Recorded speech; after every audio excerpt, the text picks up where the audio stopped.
Battle of Tirad Pass.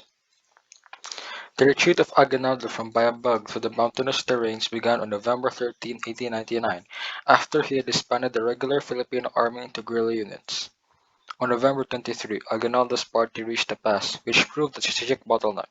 It was to be protected by a rear guard under General Gregorio del Pilar, who noticed the advantageous terrain of Tirad Pass, and hunkered down to defend it, while Aguinaldo escaped to the mountains. The hand-picked force of Filipinos, which was the remaining contingent of late Antonio Luna's army, constructed several sets of trenches and stone barricades on both shoulders of the pass as well as on top of its 4,500-foot or 1,400-meter height. Meanwhile, during early November, Major March had been given the task of pursuing Aguinaldo. By November 30, March and his men in haste to catch the Philippine president marched through Candon, Santo Tomas, La Union, and Saleco Ilocos Sur.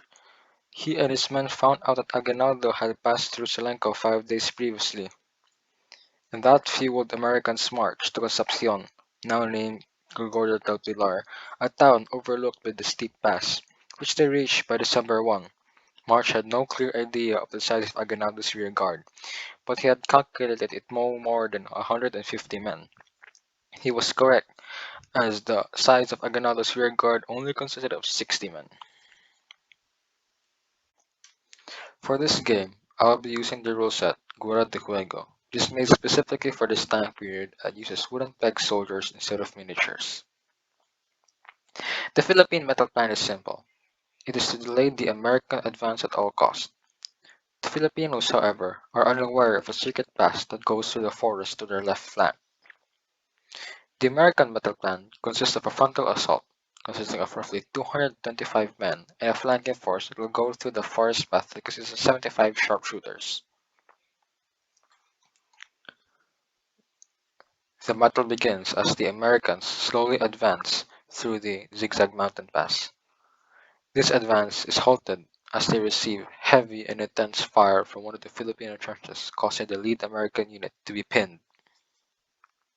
The Americans reorganize and clear all their pin markers via rally and return fire upon the Filipino trench, but it was ineffective and one of the American unit was hit with two suppression markers and was forced to retreat. The Americans then returned fire and it proved to be effective. The Filipino trench was hit with a suppression marker. A unit with a suppression marker cannot move nor fire, so for one turn, the Americans can freely advance up the steep pass without being fired upon. Any hope of advance was short-lived, however, as the Americans failed to push their advantage while the Filipino trench was still rallying. The Americans were met with intense volley fire and was pushed back. The American flanking force had finally reached the top of the mountain and engaged with the second Filipino trench, scoring a few hits. If this trench falls, then the general and the remaining troops will be vulnerable. The fighting intensifies, neither side gaining the advantage, but all sides suffering hits. But then, the upper Filipino trench was successfully emptied by the American flanking force, and they pressed their advantage by taking over the trench and shooting the general. This move proved decisive, as the general was hit in the neck and died. This ends the game as the morale of the Philippine army breaks. The Americans lost 2 dead and 9 wounded, most of which resulted from the repelled frontal assault. Despite nearly total annihilation, however, the Filipinos under General Del Pilar held off the Americans long enough for Aguinaldo to escape. Upon receiving word of the battle outcome in nearby Caravantas, Ilocos Sur, Aguinaldo and his party resumed their retreat into the mountains of what was then Batang province, pursued by March and his men. March broke off the pursuit on March 7. On September 6, 1900, Aguinaldo reached Palanan Isabela, where he would continue to lead the guerrilla campaign he began on December 13, 1899. He was captured there on March 23, 1901, by men of General Frederick Funston.